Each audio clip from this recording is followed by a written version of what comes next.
Assalamualaikum warahmatullahi wabarakatuh. Yang saya hormati Bapak dosen pengampu mata kuliah Manajemen Pemasaran, Bapak Dr. Marhaban Sigalingging Magister Manajemen, dan Bapak Darmawan Magister Manajemen, Bapak Ibu, rekan-rekan mahasiswa program studi Magister Manajemen yang saya hormati. Perkenankan, kami kelompok 5 akan memaparkan terkait materi mata kuliah Manajemen Pemasaran dengan tema pasar bisnis dan perilaku pembelian bisnis.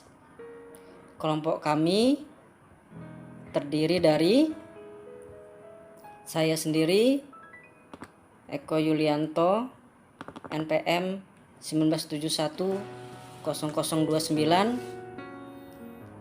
Yang kedua, Margenta Zulfikan, NPM 19710012.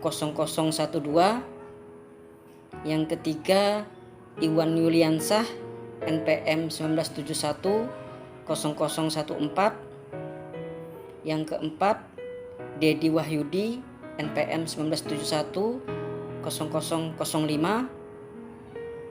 Yang kelima, Maya Filiantari, NPM 19710048. Yang keenam, Mika Giovanni, NPM 19710049. Pasar bisnis adalah pasar yang besar. Pasar bisnis melibatkan jumlah uang dan barang yang jauh lebih banyak daripada konsumen. Dalam beberapa hal, pasar bisnis sama dengan pasar konsumen.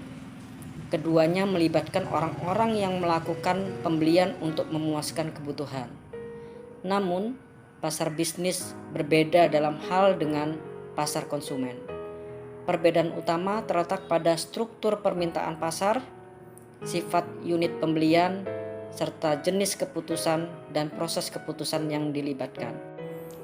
Pasar bisnis terdiri dari semua organisasi yang memperoleh barang dan jasa yang digunakan dalam memproduksi barang dan jasa lain yang dijual, disewakan, atau dipasok kepada pihak lain.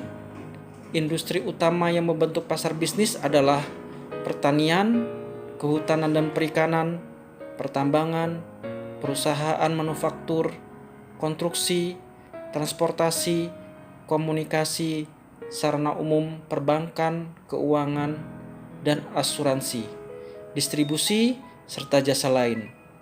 Semakin banyak uang dan jenis produk yang terlibat dalam penjualan ke para pembeli bisnis dibandingkan penjualan ke para pembeli konsumen. Dalam pasar bisnis akan timbul persaingan dengan banyaknya produsen-produsen yang menawarkan produk, barang, dan jasa yang mereka hasilkan kepada para konsumen. Persaingan dalam dunia bisnis semakin marak dalam dewasa ini. Pemasaran global membuat perusahaan-perusahaan harus berusaha bagaimana mampu bersaing dengan perusahaan lain yang menjadi pesaingnya. Di antaranya, selama beberapa tahun terakhir, kemajuan dalam teknologi informasi telah mengubah wajah proses pemasaran B2B. Pembelian online tumbuh dengan pesat. Perusahaan-perusahaan bisa melakukan pembelian online dalam beberapa cara. Mereka dapat membuat situs pembelian perusahaan mereka sendiri, atau perusahaan dapat menciptakan hubungan extranet dengan pemasok kunci. Pemasar B2B bisa membantu pelanggan yang ingin membeli secara online dengan menciptakan situs web yang terancang baik dan mudah digunakan. Manfaatnya adalah, yang pertama, sistem ini memangkas biaya transaksi dan menghasilkan pembelian yang lebih efisien bagi pembeli maupun pemasok. Yang kedua, mengurangi waktu antara pemesanan dan pengiriman. Ketiga, memberi keleluasaan bagi orang-orang pembelian untuk memfokuskan pada isu yang lebih strategis. Untuk selanjutnya dan lebih detailnya akan disampaikan oleh rekan kami selanjutnya. Ini saya akan melanjutkan materi yang telah disampaikan oleh Pak Eko. Situasi pembelian bisnis. pembelian bisnis menghadapi banyak keputusan dalam melakukan pembelian. Dalam keputusan tersebut tergantung pada situasi pembeli. Terdapat 3 jenis situasi pembelian. Yang pertama, pembelian kembali langsung adalah situasi pembelian di mana departemen pembelian yang memesan ulang secara rutin. Yang kedua, pembelian kembali modifikasi adalah di mana pembeli ingin memodifikasi spesifikasi produk, harga, syarat pengiriman atau syarat lainnya. Dan yang terakhir, tugas baru adalah situasi di mana pembeli membeli produk atau jasa untuk pertama kali. Pembelian. Yang pertama, orientasi pembelian perusahaan. Orientasi pembelian perusahaan dapat dibedakan menjadi 3 orientasi, yaitu orientasi pembelian. Di dalam orientasi ini, pembelian bersifat jangka pendek. Yang kedua, orientasi pengadaan. Di dalam orientasi pengadaan, pembelian secara serempak mengusahakan perbaikan mutu dan menurunkan harga beli.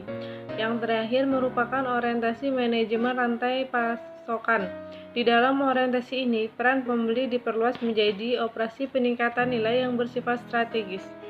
Untuk materi selanjutnya akan disampaikan oleh rekan. Jenis proses pembelian.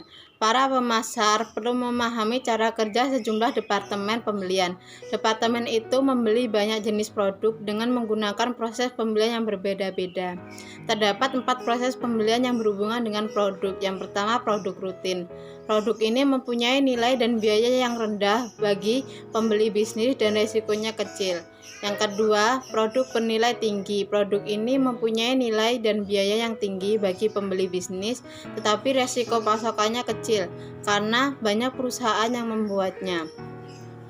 Yang ketiga, produk strategis. Produk ini memiliki nilai dan biaya yang tinggi bagi pembeli bisnis dan juga tinggi risikonya. Yang keempat, produk penghambat kelancaran kerja. Produk ini mempunyai nilai dan biaya rendah bagi pembeli bisnis, tetapi memiliki sejumlah risiko. Proses keputusan pembelian bisnis. Proses pembelian adalah proses pengambilan keputusan oleh pembeli bisnis untuk menentukan produk yang dibutuhkan. Proses keputusan pembelian bisnis melibatkan 8 tahapan. Yang pertama, pengenalan masalah.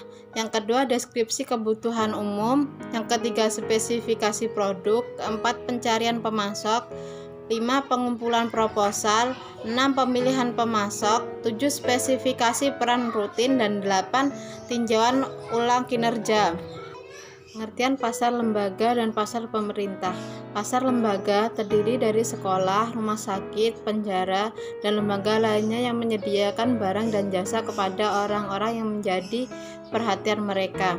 Sedangkan pasar pemerintah yang terbesar terdiri dari unit-unit pemerintah, federal, negara bagian, dan lokal yang membeli atau menyewa barang dan jasa untuk melaksanakan fungsi utama pemerintahan. Itulah hasil presentasi dari kelompok kami. Kami ucapkan terima kasih. Wassalamualaikum warahmatullahi wabarakatuh.